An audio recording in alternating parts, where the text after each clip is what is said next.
Talked about the flood warnings, flash flood watches that are out there. Why are those so much? I mean, is it just the amount of rain we're getting, the timing of it? Well, it's a little bit of both. We are looking at these showers and the way that they're set up. They are moving in what is like a train. Storms are moving from north to south, and this is what we saw yesterday. The storms moving basically from the Socorro area up toward the Albuquerque metro.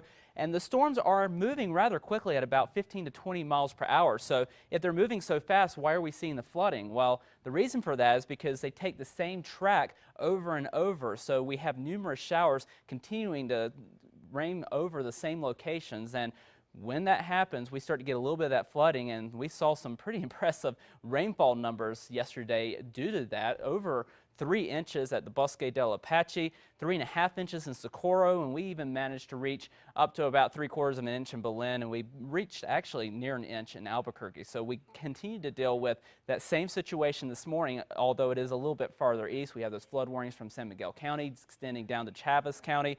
Flash flood watches in effect from the northeastern part of the state down into the southwestern portions of the state. And the reason for that is because we're going to see another round of steady rainfall developing later on this afternoon, which will affect mainly the central and eastern portions of the state, although parts of the southwest will be in the mix for this afternoon too. Here's a look at the radar where things are rather quiet across the metro, so no problem starting off today in Albuquerque, but it's a different story as you get out to the north and east, where we continue to deal with that steady, persistent rainfall across Catron County into Union County, and some of that rainfall is actually moderate to heavy at times, especially as you move just north of I-40 between Santa Rosa and Tucumcari.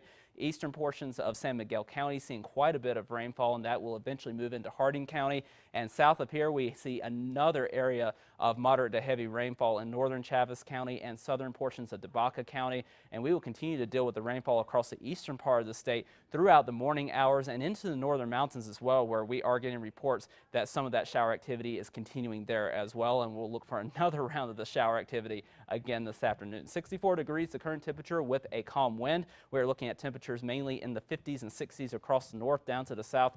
Temperatures into the upper 60s to low 70s. Another cool day on the way with all the cloud cover and all of the rainfall. Again, most of it in the eastern and central portions of the state for this afternoon. And then into tomorrow, we'll start to see a lot of that action shift back into the western and central portions of the state. So central New Mexico continuing to deal with possible flooding situations. And then toward the end of the week, we do start to dry the pattern out a little bit, but we will still be dealing with some scattered showers and storms through Friday and into the upcoming weekend as well, just not the persistent steady rainfall that we'll be seeing today across the eastern and central portions of the state, and then again for the western and central portions of the state for tomorrow. So we continue to deal with the wet weather and at least through the end of the work week. Southern Colorado, temperatures will be in the 60s for today. We'll continue to deal with the showers through Friday and Saturday before drying out into early next week. Over the northwest, fewer storms for today, but we start to ramp up those chances again for Thursday before eventually drying out at the end of the weekend and early next week. Over the southwest, showers will be a good possibility once again this afternoon, and they continue through the end of the work week.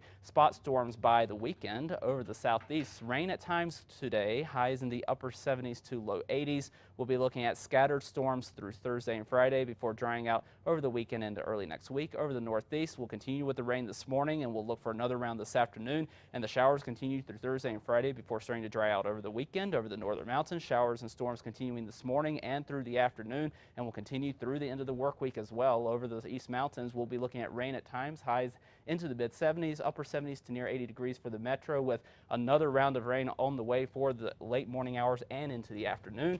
And we continue to deal with the rain through Thursday and Friday before eventually drying out over the weekend. And one thing I do just have to say about this, we saw those puddles and some of the roads from up in Farmington and all that. Yes. Do not drive through those areas. No. It's not worth it. In fact, the NWS has a saying for that: turn around, don't drown. Without a doubt. National Weather Service. Thank you, John.